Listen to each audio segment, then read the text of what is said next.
That's crazy. Crazy, brother. No, it's crazy. crazy. Bro. It's crazy. Like, I'm proud of you, bro. I appreciate it. For real, how you gonna talk that split? You gonna have to walk that walk with hits. It's a cold world outside, it's brick. For real, light of the world, pop out, it's lit. How they gonna see if you got tents? You gonna have to stand big dog on tens.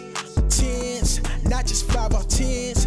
You fall off a pin, then get back up again, 10. What up, family? It's your boy Wayne, and this is the 5th episode of the Hidden Scenes podcast, where we dive deep into the mind and the cloth of our guests, and not just the cloth, but the seams that hold our guests together. And today, I have a very elite individual, right?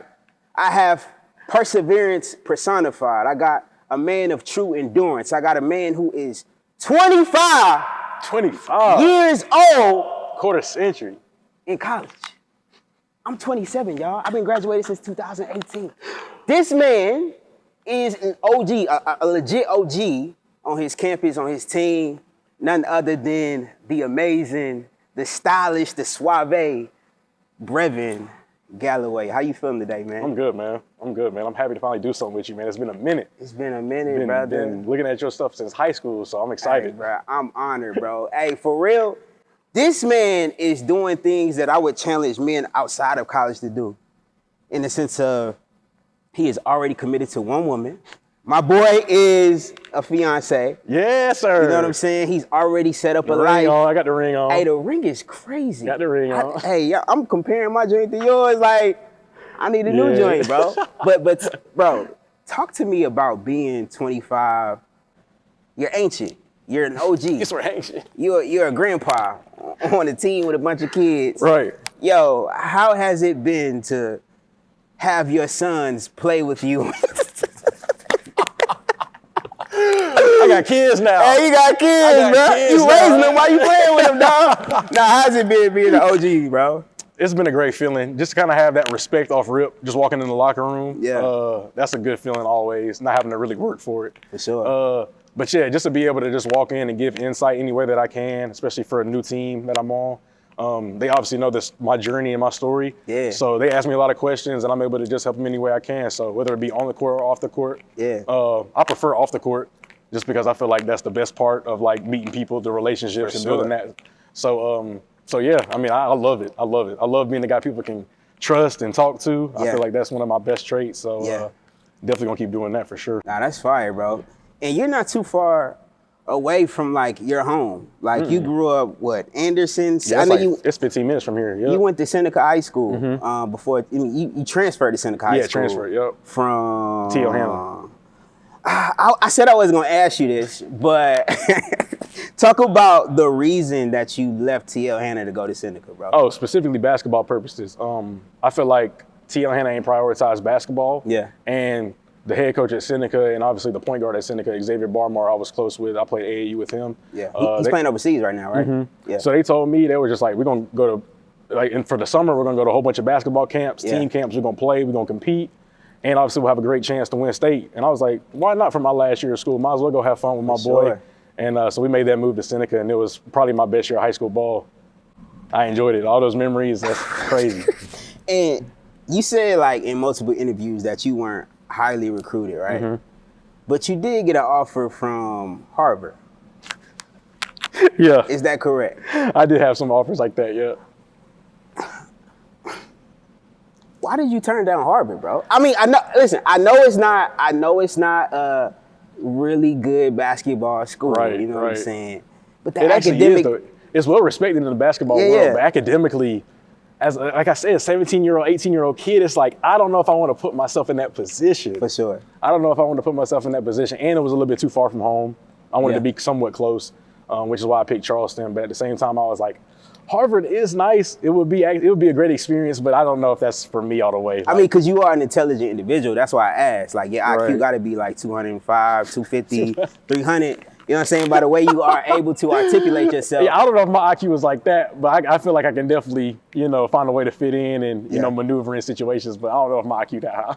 Yeah, so talk about college in Charleston. You go there because of Earl Grant, that, you knew him in high school and kind of grew up with him. Yeah, so obviously he was an assistant at Clemson, so he was recruiting me whenever I was at T.L. Hanna and Seneca. My dad knew him previously before he even recruited me, and obviously I went to a lot of Clemson basketball camps growing up. So whenever he got the job at Charleston, it was kind of a no-brainer. He came and saw me work out the second day after he got the job at Charleston, and he offered me, and that pretty much was a done deal after that. I felt comfortable with him.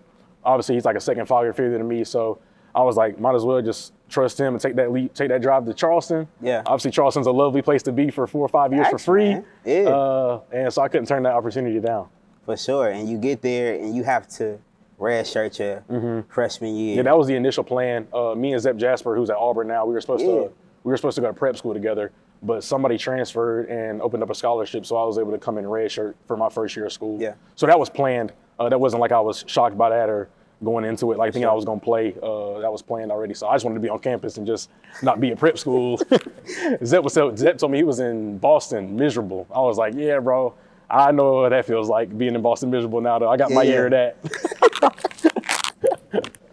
That's crazy. And you get there at College of Charleston, red shirt, the next year you're playing, and you have Jarrell Brantley. I ain't even play, though, that next year. The next year you didn't? My red shirt year, I ain't play. Next year I was healthy, ain't play. I ain't played the first half of the season. Just obviously, the team was loaded. For sure. We got nothing but pros on the team. For sure. And then I tore my hamstring first practice after Christmas. You serious? Yeah, tore my hamstring first practice back after Christmas, which is why I'm at Clemson Tiger now. I got that medical waiver, so.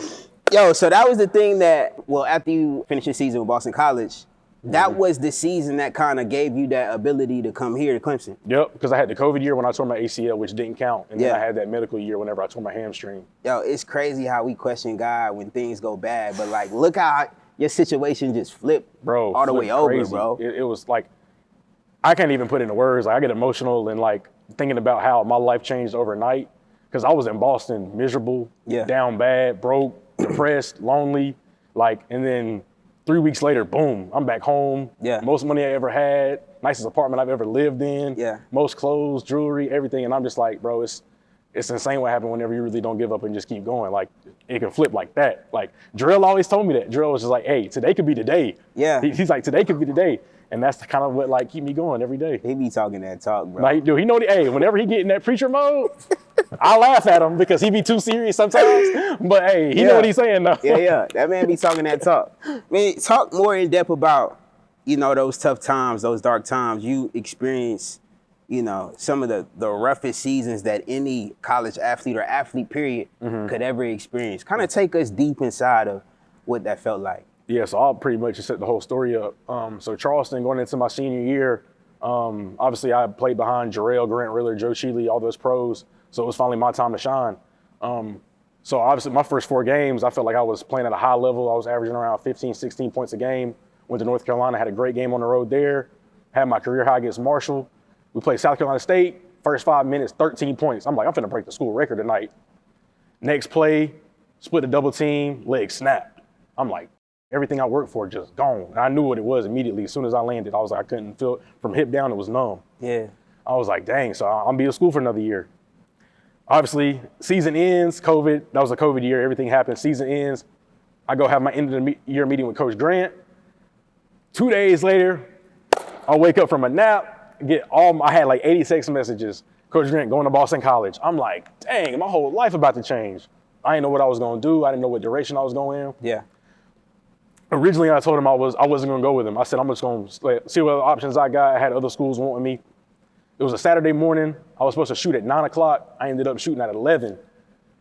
He saw me shooting in the gym. We in TD Arena, came down there, hugged me, dapped me up. He was cleaning his office.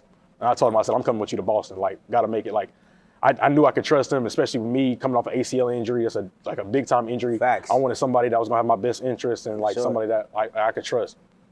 Go up to Boston College. That was an experience within itself. Obviously, being in that cold, dealing with that stuff up north was a lot different than down south.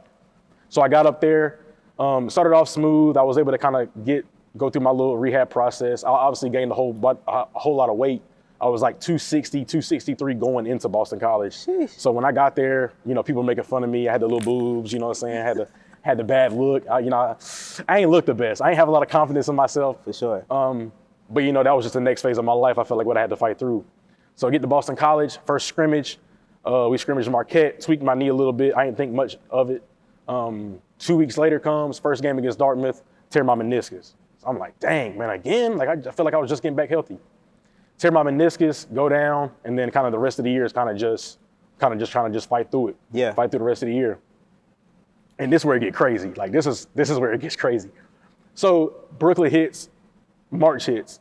ACC tournaments in Brooklyn, March 5th through the 8th. We beat Pitt, beat Pitt, beat Wake Forest, lost to Miami. Get back, 3 weeks pass. I'm in Boston. Obviously, I'm thinking at least my collegiate career is over with. So my last game was March 8th. It's now April 1st. April 1st at 3 a.m., I get a link to a tweet. I deleted my Twitter throughout the year because I was playing so bad and I was hurt, I was depressed, and so many people were saying so much toxic things about me. I was like, I gotta delete it. I can't be seeing stuff about me every day. So I deleted Twitter. I got a link to the tweet at 3 a.m. I woke up at 5 a.m. It was a tweet talking about my Boston College point guard last year, Mekhi Ashton Langford. It said, Mekhi Ashton Langford will return to school, but Brevin Galloway won't return. I was like, yo, what is this? I DM'd John Rothstein because that's who tweeted it. And I was like, do I have another year left? Like, I didn't know I could come back. And then he was like, according to like the medical records and all this type of stuff, like if you can have proof that you missed 2 years and have the medical documentation for it, you can get another year back. Sheesh. I got on the phone with my Charleston trainer, my Boston College trainer. I got all the documents in. We submitted everything in on April 4th, I believe. Like once we got everything right. So then it's just a waiting game because obviously I had to wait by the NCAA to get cleared. For sure. And that was stressful because I'm just like, all right, cool. If I get cleared, like where am I going to go though? Like I don't know where I'm going to go. April 11th hit. I walked in the compliance office. They texted me. They was like, you're cleared. I said, boy, thank God. Thank God. Because I was just so like everything that I went through this past year, injury, just doubting myself. I felt like I'll be able to just have another year just reinvent myself and just get back to where I need to be. Yeah. April 11th hit. I get cleared. Everybody tweeting it out. Everybody surprised. Yeah. Everybody's like, what the world? Like, how does this man have another year? 7 years in school is ridiculous. Like, it's crazy. Like, ridiculous. So all that happens. Immediately, the first person I like want to talk to, I was like, I got to get on the phone with Brownell. Like, Brad Brownell, I need to get on the phone with him. Told him I wanted to be a Tiger from day one. Obviously, he was going through a coaching staff change. He had to get some guys filled in, so he was worried about that at the time. For sure. So that delayed the process a little bit. But whenever he finally called me that one day and told me, he was like, you ready to be a Tiger? Boy, I never screamed so loud in that Boston College locker room in my life, man. The joy that I had run through my body, just because I felt like everything that I went through kind of paid off. And I'm just like, I'm finally seeing like the light now. Like, for sure. So it ain't do nothing but motivate me. And I was ready to get back home. Like I booked my flight ASAP. I was like, I'm getting the hell out of Boston. Like, we out of here in 2 weeks, Kayla. Pack your stuff up. We gone. Like, I'm not finna be in this cold no more. No more. Yo, how ironic though was it that the school that you were now coming to was the school that you hit a game winner against just months prior? Right. In all the trash you was talking to the team, the all coach. That stuff. That was one of the things I was worried about because that game, that night specifically, was very, very emotional for me. Yeah. And I kind of just blacked out. Like, the last thing I remember is me posing, hitting the game winner shot, and then me just looking at it going. After that, it was just like, you don't remember what you said or did, or don't remember nothing. I'm just like, I was out there just talking, like, like I was just so hyped in, like, bro, I had the surgery 3 weeks before that. I didn't even know if I was gonna finish the rest of the year out. Yeah. So to be able to come home, I had the team get 60 tickets. I used 52 tickets. Had everybody in there, everybody that I grew up with, all my day ones in there. So to be able to have that moment and just because you thought that would be the moment. That you would be able to be. Right? I thought that would be the moment. And then to have a whole another year to come back and just experience and enjoy this has been a blessing, like nonetheless. So to be able to come back home to Clemson, and we were down 23. That was the first time Boston College won at Clemson in 10 years, I think, or had a road win. So like we made history in one night, and it was all, I was a big part of it. So I was just like, only thing that was bad, Bojangles was closed afterwards, but everything else was good. But we got back on that flight. I ain't had no Burberry in my hand. I was upset. For sure. But it was a great night nonetheless, though. I was excited. That's super cool, man. Fast forward to, you get on campus, you get ingratiated with the people here, and then something happens in December. You hit 1,000 points. Man, I seen the post. I seen I can feel the tears through the post, bro. Right? Nah, just tears was real. Just talk about, bro, how much it meant for you to hit 1,000 going through multiple injuries, dark time, just depressed. Talk about that, bro. it was very difficult. And I joke around all the time because I say it was a lot harder playing with like Grant and Jarrell too. Because hey, my 1,000, I worked for my 1,000. I worked for my 1,000 for sure. Facts. Because the teams that I was playing on, I was never the first option on any team I played on. Yeah. So for me to, accomplish that feat alone is impressive. Sure. Just for me talking about it. But yeah, that was an emotional moment for me. But like you said, like just 2 injuries, 2 years not playing, like constantly trying to find myself, trying to find confidence in myself, like doubting myself constantly, trying to overcome everything, like second guessing yourself, like trying to fight those inner thoughts, like all that stuff. Like I went through everything. So to be able to finally hit that shot, and it was nothing but net too, ain't even touch the rim. I was just like, yeah, sir, that's exactly how that 1,000 points supposed to feel. Stephen Curry with the shot, dog. That's how that 1,000 points supposed to feel. Yeah. Cash. So no, I mean, it was just crazy moment, and then the team celebrated it afterwards, and I think that's the best part I like about the teams that I've been on. They've like really accepted me, and like every time I tell my story, like people are engaged and they really feel for it afterwards. So everybody accepted me, like especially like because my biggest fear was coming here. Like obviously I showed my ass off here last year, like whenever we played. So whenever obviously I'm coming into the team now, I didn't want to have that. What's the word? Not like that image of me being like the type of guy that I was. And I figured that was going to change. Like second day, everybody knew what type of guy I was. For sure. They just knew that moment was really emotional and like big for me. Yeah. But yeah, I mean, the guys that I've been with, the relationships I've been able to grow have been crazy. Like, I feel like that's what college basketball and my journey about. Like 7 years of college basketball is cool, but like being able to just cross paths with so many people and form so many different relationships and social media is a big help nowadays because you're able to connect with so many people, like, and it just like changes how you. That's do how everything. I was following you, bro. Yeah. That's how we following you. Yeah. I'm looking at you like recording jog games all in high school. I'm like, dang man, he need to take a trip to Seneca. Like me and Zay down here killing, man. Down there killing, dog. So nah, man, but it's been like I feel like just the world in general has going. I feel like it's definitely a good rate though. For sure. You're 25 now. Like I said earlier, with a bunch of kids on your roster. What are some of the things, bro? Because you're accomplished. You got 1,000 points. You played at multiple different schools. You've won. I don't want to get too intrusive, y'all. But I am a nosy individual. Right, that's right. I'm 5'2", so I get to see a lot of things from a different perspective. I may be snooping around, but I'm asking him face to face. Right. What's the craziest thing you've had to tell one of your 18, 17-year-old teammates to stop doing? Or to not do. Yeah. Stop doing. Keep it a buck, bro. Keep it a buck. Probably whipping people with towels in the shower. Them young boys love to do that. I don't know why, but they gonna get a towel, get it wet, and if you in the shower, they gonna try to sneak you, man. They gonna try to sneak you. But luckily, they really don't try me like that because I don't return that energy with them. I kind of just like, yo, y'all chill out, bro, y'all chill out. But nah, it's been that's probably been the wildest thing that I've seen them do. That I've had to tell them to chill out. That's some sus energy. I ain't gonna some sus energy for sure. Yeah. Hey, but the youth nowadays, it ain't nothing but sus activity going on. That's all I'm gonna tell you.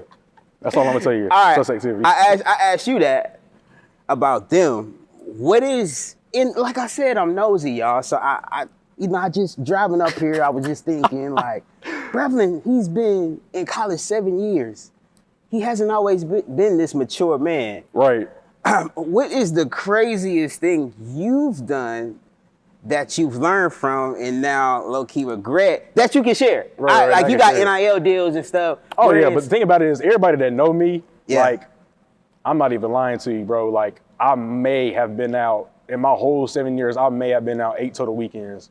Like, and that weekend is just like that Saturday night. I never partied. Yeah. I ain't do that type of stuff. I ain't like going to the bars like that. That just wasn't me. Sheesh. So like I never did. But I mean, obviously it was a couple nights where stuff happened. Like where it happened, and Kayla helped me out a couple nights, Yeah. But yeah, I mean, obviously you know how it is when you have those nights. But my girl was, she's an angel. That's all I'm gonna say. She's an angel. She took great care of me. But after that, I had that one night. It was maybe 2018. That was the last time I touched alcohol though. I ain't touched it since. Can't do it. Salute to my boy, man. Salute to Brad. He's such a role model. You know what I'm saying? Yeah, man. Parents, you want your kids to be like that. And to that point, you've had a girlfriend for a while, brother. And, the notion is college athlete, women at his fingertips. Why would he settle down, right? Handsome man like yourself. Right. the chains and the hair. Why would you settle down, bro? You got all these options. What made you want to settle down, and what's special about the person you settled down with? This is a great question, because growing up, my whole life, I always viewed as sex as really, really a powerful thing. Like, it was always a powerful thing for me. Yeah. And I only wanted my wife to be able to have that with me, for real. Like, Oh, man. like Kayla was my first, Yeah. and I wanted to make sure that my wife knows how special she is. Whoa. Yeah. Kayla was your first? Yeah, Kayla was my first. I ain't lose my virginity until I was 19, 20. Yeah. Yeah. And everybody be looking at me crazy. Like, I had so many teammates mad at me in college because I ain't do like what they was doing. Yeah. They was like, bro, you got all the followers, all the clout, bro. You ain't gonna try to touch no girls. Yeah. Nah, bro, I'm straight. I'm good on that. Yeah. It never excited me. Like, that's really what it came down to. Like, I know I'm cute. I know I look good. I don't need no girls telling me that. Like, I already know what I'm like. I know what I bring to the table. Yeah. So like, I never was like girl crazy or nothing like that, because I was just like, I was always around it. Like, I never had to like go out and fight for females or nothing like that. It was just like something that was just natural. So are you saying that dudes go and smash girls or entertain girls because they're trying to validate themselves? Or I don't think every guy is like that, but like Certain there have guys. been certain guys that like, if you talk about it all the time, then that's definitely what I think you're doing. Yeah. Like, you're using girls and their bodies to like elevate yourself and like get to this certain status. Yeah. When at the end of the day, it really don't mean nothing. It don't mean Like, nothing, it bro. don't mean nothing. Like, if anything, you just look like a jerk, in my opinion. Just because, I mean, everybody got feelings. I got feelings. Yeah. I don't want to be played. Facts. Come on now. Hey, is this the real Brev that we get? Come on now. This boy's Hey, I'm spitting authentic. bars, dog. I'm Like, come authentic, on man. now. I ain't cap. No cap in my rap. No cap. So talk about Kayla, man. I cut you off. I'm sorry. Talk about Kayla. So I met Kayla. Well, I will say this, ladies, shoot your shot. DM your man or whoever you feeling, because it will work. Because I'm trying to tell you, man, when a female shoot they shot, boy, Yeah. they don't do nothing but turn somebody up. Yeah. Because it's like, the work done. Yeah. I ain't even got to put no work in. She want me already, bet. All I got to do is respond. So she DM me, boy, and she changed my life. Because obviously around here, it's obviously primarily Caucasians. Yeah. And she's Puerto Rican, so it was different for me. Yeah. So I'm getting used to this lifestyle. I'm like, this Puerto Rican stuff kind of smooth. I like this. I like how like the energy, the little feistiness that she got. I like this. But as time went on, Yeah. I realized how much she helped me grow. Like, she never let me settle. Like, Yeah. even whenever I was going through my injury, nothing like that. Like, when I tore my ACL, I was peeing in a cup. She was emptying the cup for me every night, gave me baths every night, washing my armpits. I'm butt naked, washing me, taking care of me, like making sure I'm fed. Like, I was in the bed for 5 weeks, like taking care of me. Like, Yeah. like I can literally get tears talking about her for real, because like the stuff that we've been through is like insane. Like, it was a time period, I tore my ACL, she broke her ankle. She was running a lash business out of our apartment, making $708 a week, paying the bills all by herself. And I'm down bad in the room crying, depressed, and she handling all that on her own. So that's why I never ever, like, I ain't gonna tolerate no disrespect whenever it come to her, because I didn't see that woman fight for real. Walking the dogs, we had 2 big pits, walking the dogs with a boot on, like fighting. She literally saved up all the money we had to move to Boston. She was the reason why we was able to move to Boston. She was the reason we were able to get the plane tickets, all that stuff.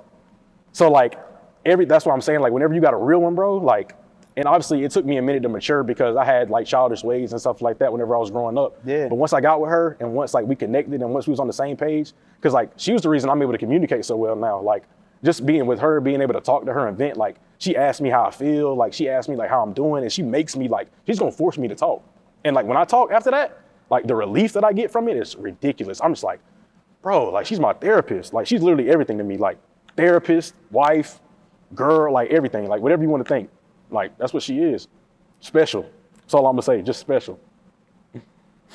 I ain't gonna lie, I'm lost for words, because the way you are describing your girl, well, your fiance, I feel as if all of the things that I seen far away were just confirmed just now. Oh, yeah. Because Like everything, like, and that's the thing about us, like we want to be so authentic and real and genuine. Yeah. Like everything you see on our socials, like that's us. Like it ain't gonna Yeah. be no fake stuff at all. and Like that's why I was like, Hurry up, bro. Yeah, hurry up and get that ring. Hurry up and marry her, bro. Oh no, it was definitely in the works, but like them injuries happened. I plan on doing them after my last year in Charleston. Yeah. But then obviously I was in school for another year and I wasn't in the financial standpoint to do so. For sure.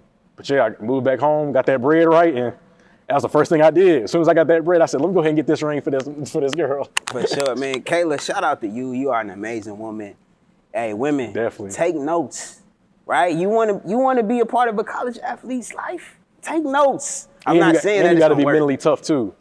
Make sure you're mentally tough Talk about too. that, bro. Make sure you're mentally tough because a lot of it is like, especially females that don't play sports, they don't really understand the schedule and how much like we put into playing basketball. Like for her, it was difficult at first because she didn't realize like I might be gone 3 hours twice a day.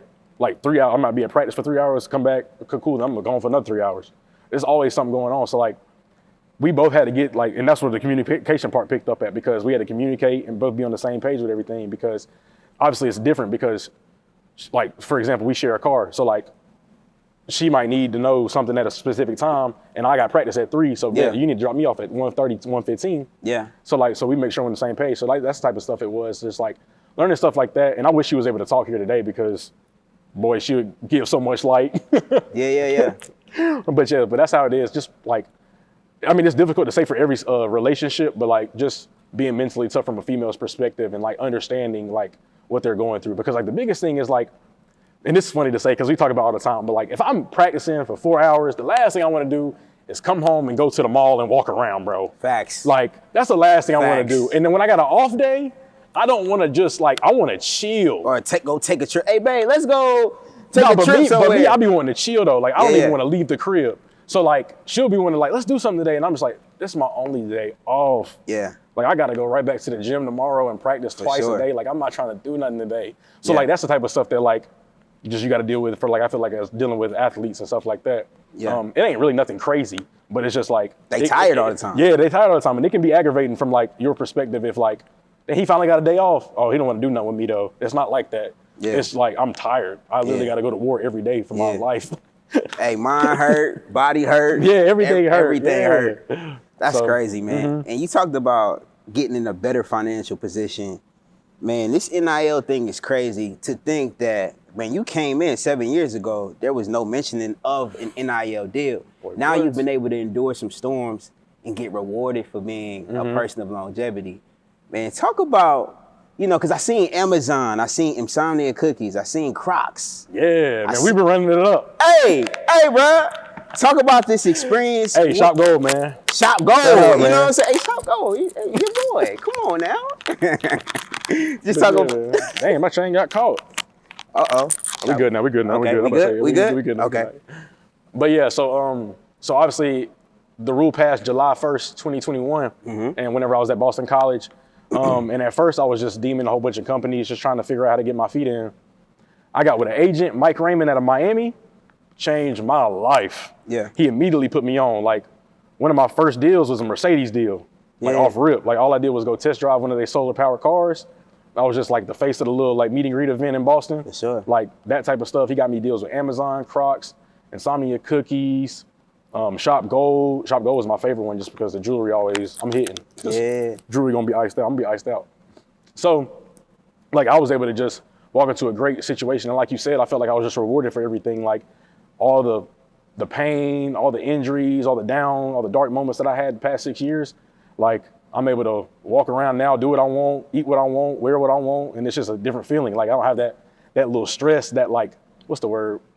It's like a cloud. You ain't got that cloud over you no more where it's like, oh, I can't do this today. I can, what you want to do, Kayla? What you want to do today?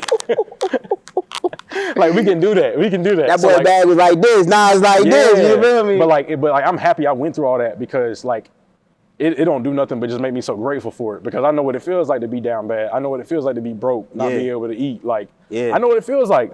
Everybody, and that's the biggest thing I want to tell everybody because like you look at me now and you just see me what I look like now. But boy, go back 14, 16 months whenever I was 260 pounds, couldn't walk, couldn't move, like different story. Like, but people just see what they see now, but they don't realize what you had to go through to get there. For sure. And I feel like that's just my story, and that's what I just want to tell people. Like, yeah, it might look ugly in the moment, but boy, you fast forward 15, 16 months, your whole life can change. Like, easily.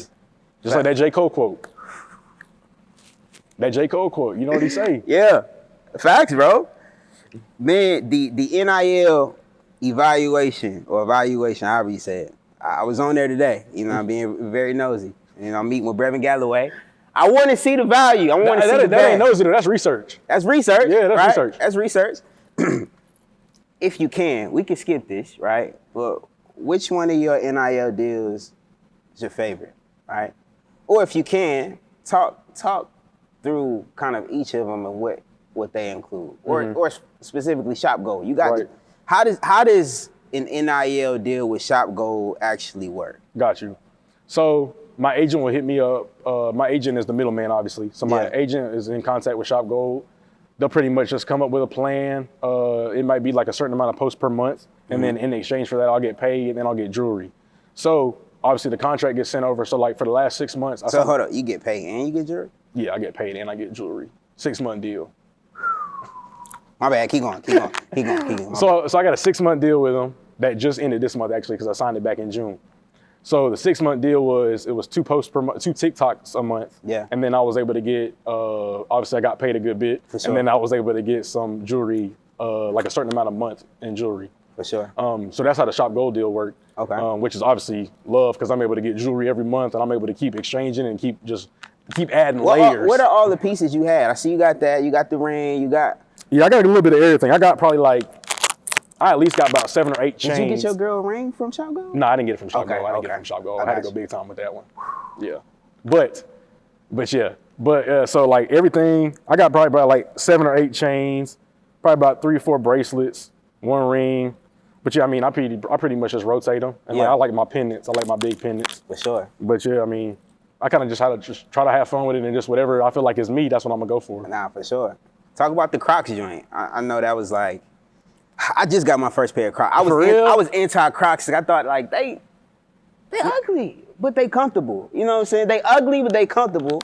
Crocs, if you see this, you know, y'all, but it's nice. It's comfortable. It's comfortable. So y'all good. But bro, talk about your relationship with Crocs and the process of that NIL deal. Yeah, so the Crocs deal was actually probably one of the more smaller ones. Yeah. Just because it was just a one-time thing. Okay. So it was just a one-time thing. So they sent me just 2 pair of Crocs. Okay. And just wanted me to make like a little TikTok with them. Because a lot of people think like NIL deals are like these big, like 6-figure deals. Like, sure. Some of them are. Like, don't get me wrong. Like, some of them are. But like, they are. A lot of them are going to be like one-time, like little TikTok videos or like little Instagram posts. For sure. And obviously those aren't as much as like what a 6-month deal would be. For sure. But like, that's the type of deal Crocs was. So I was just able to just get some gear from them and then just make a little TikTok and then just keep it pushing. For sure. The Mercedes-Benz joint. That was tough. Mercedes was tough because I actually got to do like a legit photo shoot with them. Yeah. I got to meet like people that worked for the headquarters and I got to test drive 3 solar powered cars. So like that was an experience alone. And then just being able to kind of network with them. Like I was talking to them like, yo, basketball don't work out. I might come mess with y'all. Facts. And that's the thing I like about NIL too, because it gives you that other route other than basketball. Like I'm meeting with Crocs, I'm meeting with iSlide, I'm meeting with Shop Gold people. Like I'm meeting with the top people in their business. Facts. So like I'm able to build relationships and form network with them. So like my knee go out again, which has happened. Like I already know how to plan for it. Facts. Like so I'm already in that mindset. Like whenever the NIL stuff came, I was like, bet I went through 2 injuries already. Let me try to find a way to put myself in the best financial situation possible. And like obviously along the way, try to just form relationships and networks because 10 years from now, if I can go work at Mercedes and make a living doing that, like that'll be love. Facts. So like that's just kind of stuff like I kind of do whenever I'm like making sure whenever I'm doing deals, I want to make sure that like I'm building a relationship, not just worrying about the bread. Cause like the bread gonna be there. Yeah. I don't care about the bread. Like if I can like get a great relationship with somebody that can last 10 to 15 years, the bread gonna multiply. People over profit, bro. Yeah, exactly. That's what I'm saying. So like, and people don't realize that going into it. And I ain't money hungry at all. But it's just like, I feel like relationships is just how you gonna get paid. And I feel like that's just how you gonna like get through in life. For sure. And through my experiences, that's what I've realized. If you don't treat people right and you don't treat them with respect and you don't show them kindness, the chance they get to cut you off, they gonna do it. Facts. Facts, bro. So that's why you gotta just keep that in mind whenever you doing business deals and operating like that. For sure. And to think that, you know, this year is gonna be ending, you know, you have 3 degrees, bro. Yeah. 3 degrees! 3 degrees. You got 1 bachelor. I got 1 bachelor. And 2 masters. And then 2 masters, yep. How does it feel? And that master's from Boston College, hold weight. So Dummy weight, strong.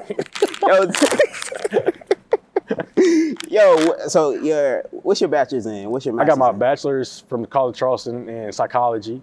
My first master's was from the College of Charleston in communications and mass media. And then my one from Boston College last year was in sports administration. I thought about getting one this year, but they sold me 36 credit hours, and I said, no, I can't do it. That's too much, bro. Can't do it. I said, I'm gonna enjoy this last year and just take my 4 classes and just chill. I already did that schoolwork, the academic part done. I got 3. If I need one more, then I'll have to go back to school and get one more, but I think I'm good. At this point, you might as well go get your doctorate, for right? real. That's what I was saying. I was honestly trying to. I was trying to find ways, but I didn't take the right path. Because obviously, like, if I knew I was gonna be here 7 years, I'd have did it. Facts. But after the 5th year, I was like, all right, I'll try to get these 1-year master programs and just keep it pushing that way. For sure. And the reality right now is, Brev, you've carved out a lane that I don't think too many people have carved out. Like being able to be an OG. You say it's only 10 people in the nation that's 25, playing right now. Yeah. And being able to walk into gyms and be 5 to 4 years older than, these people you're playing against. Does it feel as if you're playing against kids and you're the grown man just toying with these boys on the court? Or how does it feel? Is the game slower for you now? The game is slower. It is slower, but at the same time, I've had trouble because obviously I'm with a whole new team. For sure. And that's been the biggest problem for me is just trying to fit in. Because I'm used to being like, obviously with Coach Grant, I knew him, I was very familiar with him. So for this 1 year, I've been able to kind of get what it feels like to be a pro. And I kind of like that because I'm able to get a taste of everything. Like, I'm with a new coach, I'm with a new staff. They don't know me, I don't know them that well. So it's kind of just like, we got to just make it work for this 1 year. So it's been nothing but a teaching experience for me in terms of just trying to like get adjusted to a new team, like a new roster, new plays, new defensive schemes, all that type of stuff. So that's probably been like the biggest issue that I've had.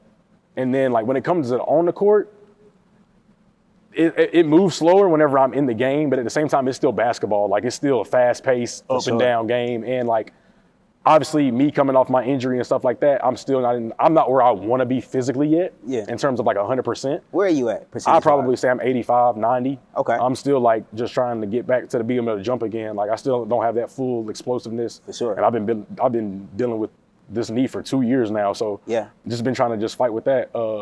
But yeah, that's just been the biggest thing, just trying to just get back to what I used to be.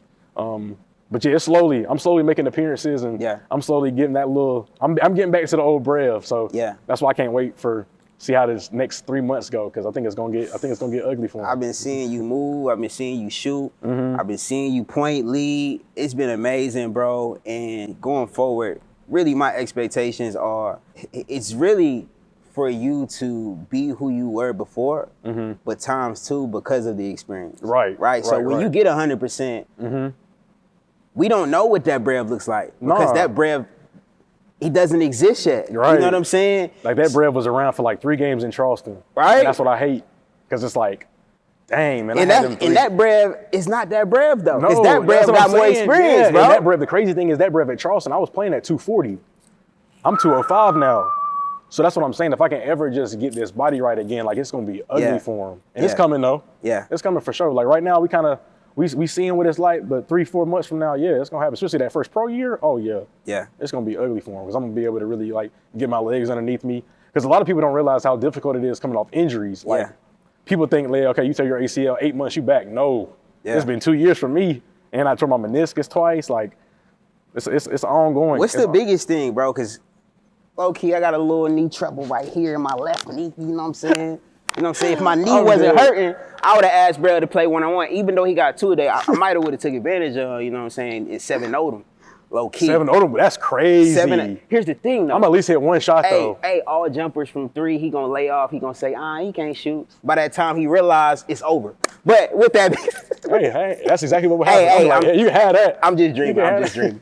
But nah, like, for me, like, coming back from even an aggravated knee, it's the trust in the knee and that fast twitch. You know what I'm saying? Like that. Like I've been seeing you like be able to hesitate and then go and then.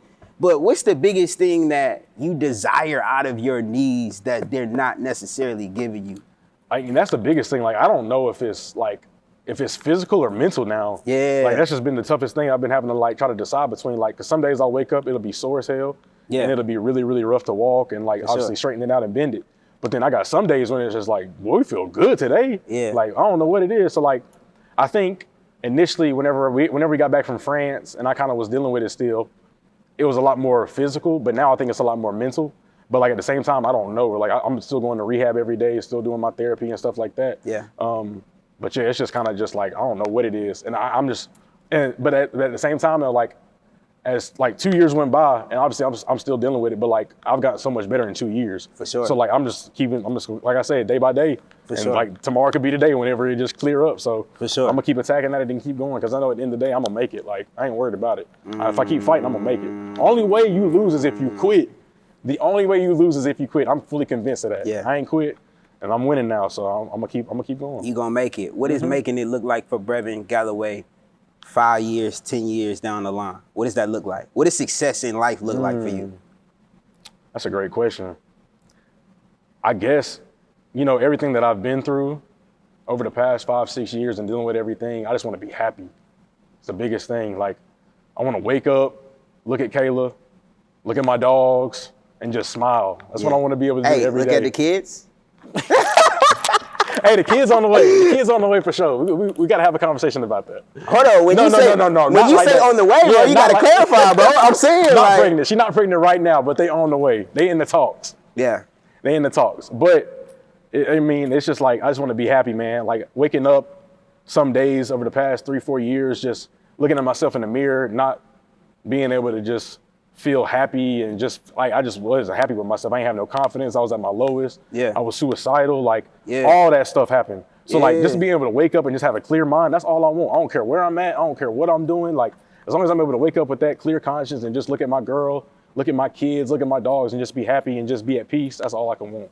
Bro, that's your perspective and your desires out of life are so pure. That's all I want, bro. I don't want nothing else, bro. The chains, everything cool with it. I love this lifestyle I live. Yeah. But at the end of the day, if I can't look at myself in the mirror and feel like I'm doing what I need to do, or if I'm not looking at my girl and feel like we're on the same page or like we on the right path, I'm not gonna be at peace when in mine.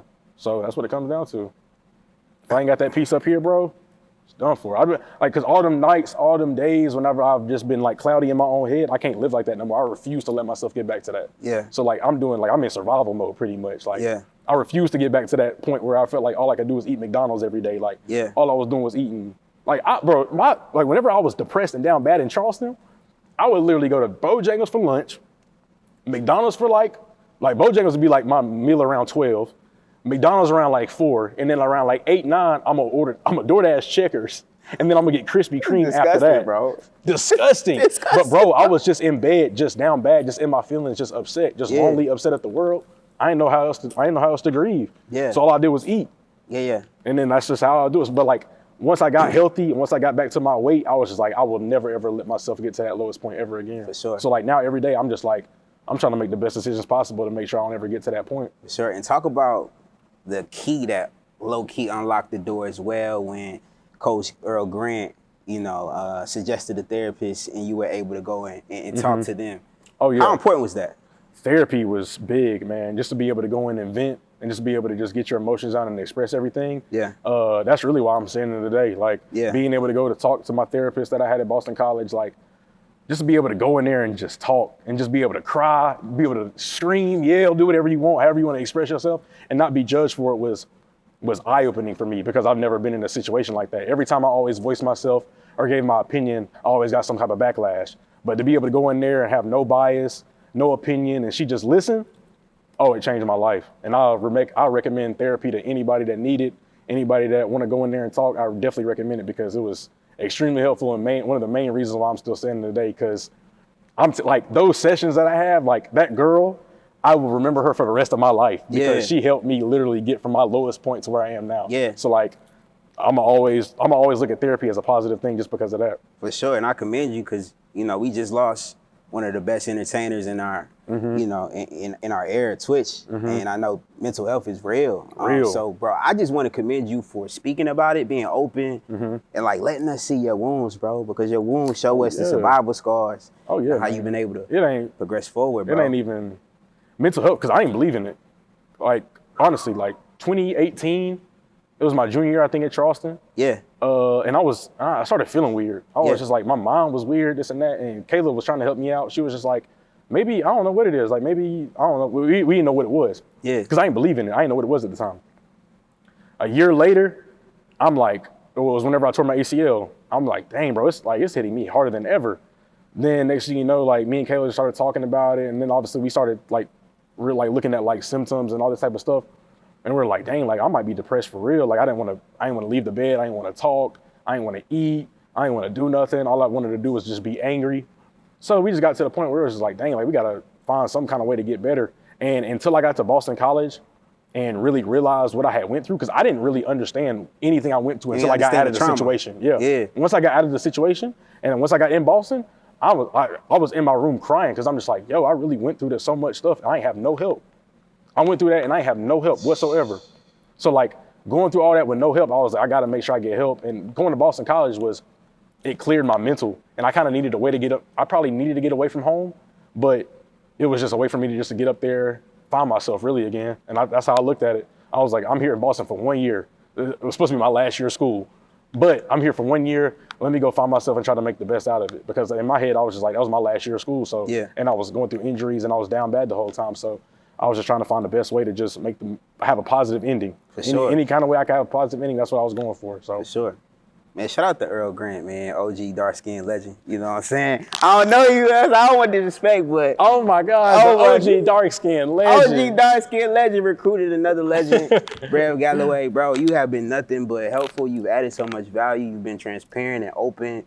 You've taught us the moral code, the key, having one woman, how it stabilized you, bro. Like... But when the right woman just does everything for you, bro.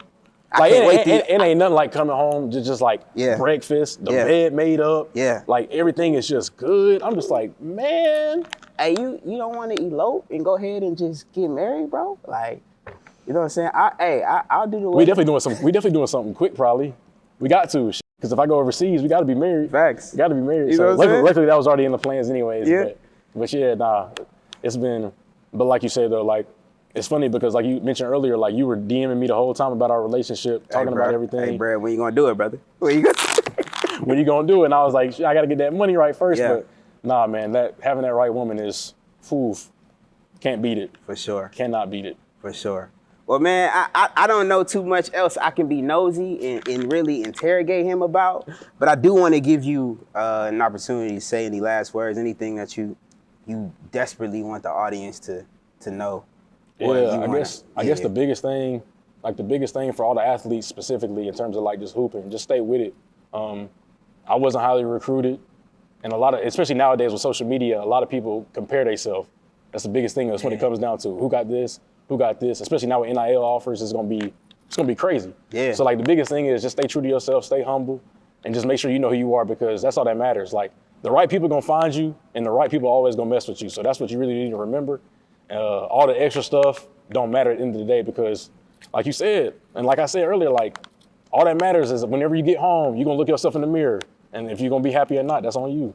And that's just what I live with. Like if I'm gonna go home tonight, however I perform for the day, I just gotta look at myself and just hope I did my best. I'm real. So that's just what I just gotta tell everybody just going forward, and especially like in dealing with mental health, like talk, speak up, like don't be ashamed of it. Don't be ashamed of the situation that you're in. Facts. It's brighter days. Facts. Like don't hide your situation from the world. Like obviously everybody gonna be down bad. Everybody gonna have that moment. We all go through something. Everybody go through something. But at the same time, if you tell your story, you're not only helping yourself out, you're gonna help millions of other people out. Bro. That's one thing I realized about me. Yeah. You don't know how, like, I didn't know so many people else tore their ACL. You would never know that. Everybody that tore their ACL. I'm like, man, everybody in the world that tore their ACL. So many people hit me up just being like, yo, bro, your story is inspiring. Like, you encouraged me to do this and that. And that's what keeps me going. I'm like, I'm getting all these positive DMs. And I'm just like, bro, I got to keep going. First off, I believe that I'm him. And I know what I'm capable of. So I'm going to keep going just because I got to show the world that until I show the world, I can't give up. But on the other hand, it's like I can be a positive light to other people. And I feel like with my followers and I feel like for the platform that I've built, if I don't do nothing positive with it, all this was worth it. All this was worthless. Like, it was pointless. Yeah. Well, you heard it here first. The real, the relevant, the righteous, Mr. Brevin Galloway. Drippy. Gallery department, shout out to that. Hey, get my boy an NIL deal. If y'all ain't already. We need one, man. We need one, man. Need it bad. Hey. Rocking everything, Gallery. Everything, come on, man. Come on, man. But, man, I appreciate you. And just what's sticking to me, like what I took away was what you deem success as, bro. Like, for real, like, for me, it even convicted me and made me kind of rethink, like, yo, Wayne, like, what is success in life, bro? Like, what should I be striving for? Because the biggest thing is, like, a lot of people, whenever you talk about success, they're going to throw out, like, stats or accomplishments or achievements. And obviously, that's good. Like, everybody got their own little thing. For sure. But I'm not finna be out here sitting like, 1,000 points was my, like, I'm going to be happy if I get 1,000 points, because that might not happen. Facts. Like, some stuff might not happen. Like, Facts. You told me I was going to be a Clemson Tiger. I didn't know that was going to happen. Yeah. But, that's just how life is. And so, like, going through everything, I'm just like, bro, I just got to make sure I'm happy. I don't know at what cost or what I'm going to be doing, but mentally, I just got to make sure that I'm fighting every day to fight those demons and just make sure that I'm happy. Bro, could I ask you that? Your trials and tribulations, the things that you went through, did it help you rid your attachment of joy being connected to your achievements?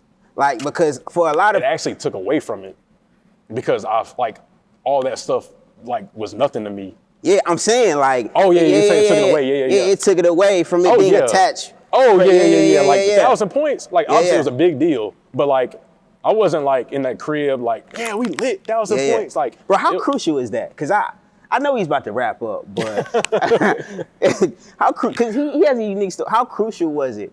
Oh, how crucial is that for young athletes to understand that, like, yo, their performance, their achievements? No, that's literally what I had to fight with last year, because last year, man, I had games last year whenever I was down bad. We played Syracuse. I went 2 for 14, 2 for 15 from 3. Yeah. So I'm getting on Twitter, looking at myself, like looking at the tweets people saying about me, like, Brevin Galloway need to quit, this and that. Yeah. So obviously I'm messed up in the head. Yeah. Bro, but you cannot let, like, your performance affect with your mental health. Yeah. And I let that affect me crazy. Yeah. Like, it almost damaged me and Kevin's relationship, because after a bad game, I would just shut down. But then 2 years passed, and I'm like, bro, why the hell was I shutting down? Like, this is my girl, like, the woman of my dreams. I played a bad game. Why am I coming home acting like a hoe to her? Yeah. Like, she don't deserve that. Facts. So, like, whenever I put that in that, like, perspective, I was like, bro, you can't bring, like, whenever people say, like, don't combine work and home or work and relationships, like, that's true. Because, like, that's the biggest thing for me. Once I got that out of my head this year, like, all my bad games this year, or the games I thought I played bad, I go home happy, like, ain't nothing happened.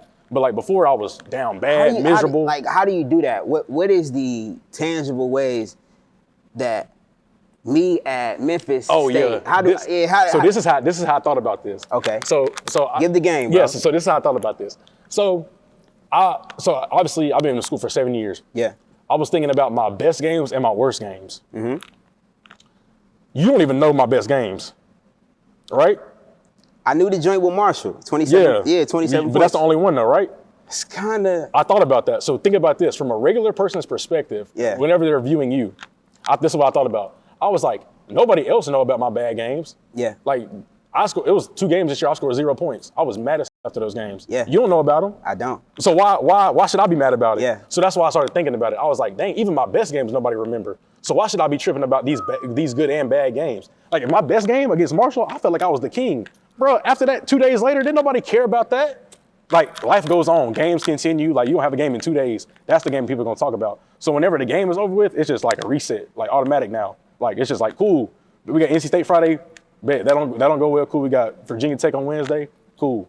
But, like, learning how to, like, not do that, bro, like, helped me out so much. Because now after a bad game, I'm like, I don't care. We got another game in 2 days. And ain't nobody finna be talking to me about it. For sure. But even if I had 30, ain't nobody finna be talking to me about it either. For sure. So understanding that, like, people are gonna forget about either the good or bad performance. Or bad, because I was like, dang, I'm playing bad, and the bad games used to kill me. Yeah. But then when the good games would happen, I'd be like, I'm not getting enough love. Yeah. But then I was like, So then I was Hey, just what like, a little bit, dog. so then I was just like, all right, bet. So I guess that's how it is. So then Yeah. once I moved back here, and I was able to just sit and just kind of just let everything kind of just soak in and just like sit and just think about everything. I was like, I can't let that affect me this year. Like, I can't let a bad game lead into 3 bad games. Yeah. Like, I can't let that happen. Sure. So that was the biggest thing I was focusing on this year. I was like, how can I find a way to not get upset after a bad game? And I was like, well, even after good games, nobody remembers. So that's how I kind of flipped my mind. So now after a bad game, it's just like, it's out the window. And that's been helpful. That's been helpful for me. Because I'm like, if ain't nobody gonna remember the good games, ain't nobody gonna remember the bad games, why should I be tripping about it? And I think with that, ladies and gentlemen, he has given you enough keys to unlock the door to greatness and be successful. Young athletes, take heed, man. This man has been through a journey of hell, but he's come out on the other side gold, or silver. You know what I'm saying? He got the shot gold. Yes, sir. Man. So, man, You know it. We love you. We appreciate y'all. Hey, like and subscribe, comment. We got more heat on the way. Peace. Yes, sir. Thank you so much for tuning in and watching the entire podcast. Salute to you. If you can, like, comment, subscribe. Hey, you doing all of those things will push the video up the algorithm. It will tell YouTube that this video is something that they should push out. And with that will increase, our ability to produce content at a higher scale. So if you like that last episode, you liking, you commenting, you subscribing would literally be the key driving force that will help us continue to create content at a high level. So be a part of the success, be a part of the family. And we just appreciate you in advance for doing that. So without further ado, I look forward to seeing you on the next episode of the podcast or the previous episode of the podcast. If you haven't seen the other ones, go ahead and click that as well. Peace and blessings. I ain't gotta keep it on 10. How you gonna talk that split? You gonna have to walk that walk with hits. It's a cold world outside, it's brick.